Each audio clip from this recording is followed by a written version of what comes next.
Hello and welcome to the show. I'm here on Forza Horizon 2 with another rally car build. My vehicle today is the Dodge Viper. Yes, this is another car that I'm hoping will do well because of massive rear tyres. That's the hope. This car is another one that can have ludicrous tyres. I'm hoping it maybe survived the jump better than the GT40. I'm not entirely sure.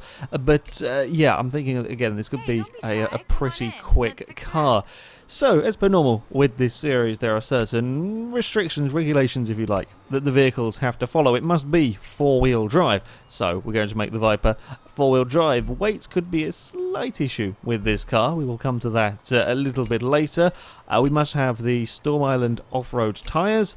We must have the off-road gearbox, which should give us some nice short gear ratios for the car. The course we're driving on is not particularly long. And we've got to have the off-road suspension. This doesn't really make a huge amount of difference to the to the Viper. I mean, that's not really... I mean, it is a bit higher. It's not massively higher, though. But we're going to go. We have to go for it. It's going to have to do. We could have some issues with bumps, I fear. Right, the rest of the upgrades are up to me as long as I keep it in S1 class. So brakes are going on first because we're definitely going to want them. Weight is going to come out, but it's not going to be enough, really. Oh, okay. Admittedly, we do have a lot of torque and a decent amount of power. The Viper is quite heavy, though. That's a slight concern. Handling parts, again, much like the last few cars, handling parts are pretty much going to be key here. The Viper has got plenty of power and torque to start with. It's getting the most out of that power and torque, trying to get some corner speed to go with the straight line speed. Do I need a roll cage in this? I'm not going to bother. I'm not going to bother. I want to keep the weight down. So yeah, we're not going to go for a roll cage. Tyre widths. 295s on the rear. That's huge. Front tyres.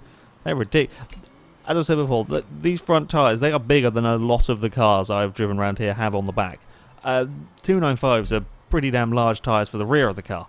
And 355s, I think was it 365 on the GT40? Either way, standard, the tyres are huge. But yeah, more ridiculously large tyres for the Viper, which is always good. We are running out of PI. This car does start right middle of A class, I think it was. We're going to have aero. I think we probably should do with this being not the greatest handling car in the world. We will go for some aero parts. Weight is a concern with this. Do I have enough PI to... I could put a form of a supercharger. Can't get the twin screw one. Should we go for...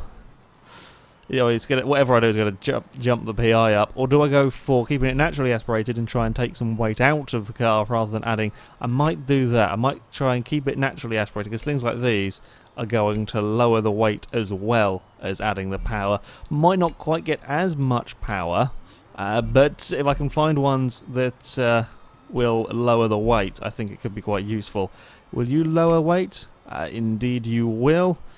500 horsepower, and yeah, fuel system, we'll go for these, or maybe not quite for these. Are you... I hope you're not lowering weight. Will you be... crap, I can't quite...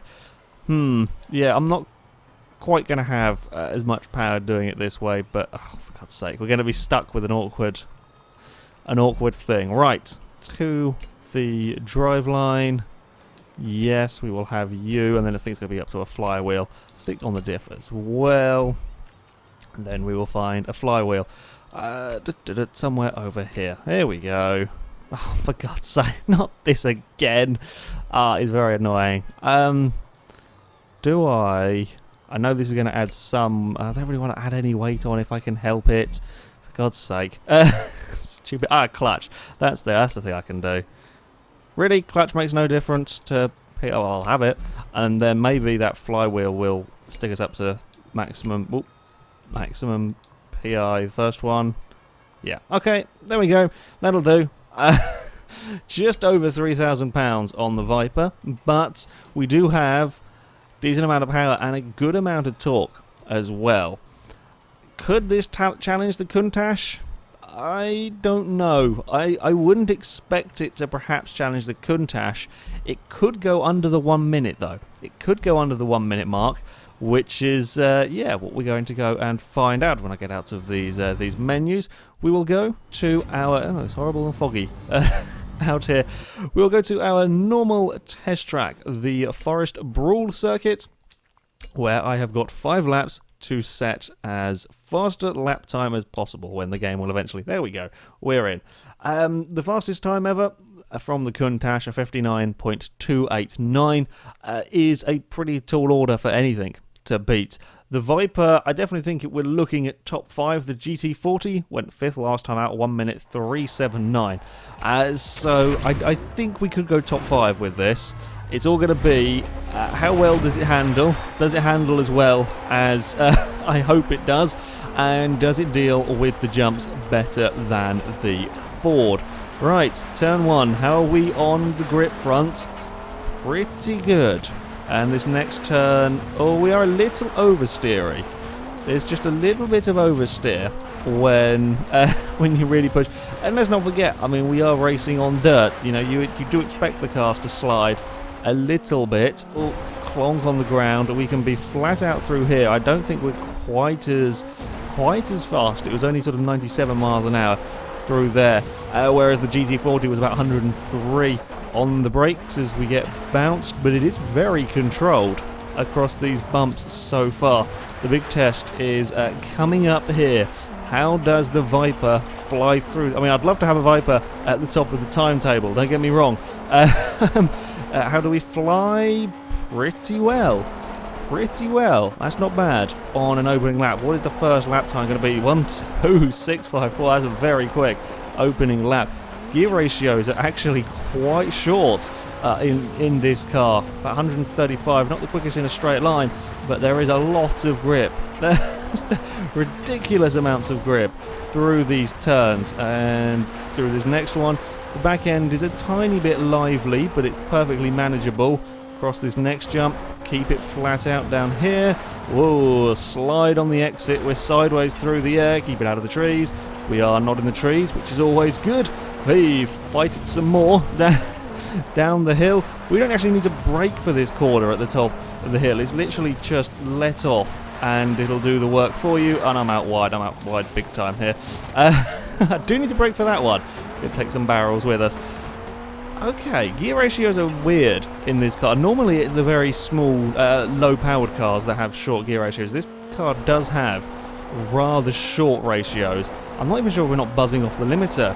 We are getting up towards the limiter. Admittedly, we spend a lot of time in the air coming down to that first turn. The short gear ratios, though, they are good for acceleration. Yeah, we will perhaps just run out of steam a little bit. We're only talking a couple of miles an hour. That's so close to them trees. It's incredibly responsive through here, though. It carries just such stupid amounts of corner speed. We have taken that jump at a terrible, terrible angle. That's not the angle you want to fly through the air at. I was busy trying to straighten the car up, and then we ended flying straight towards the wall. Now, run down here.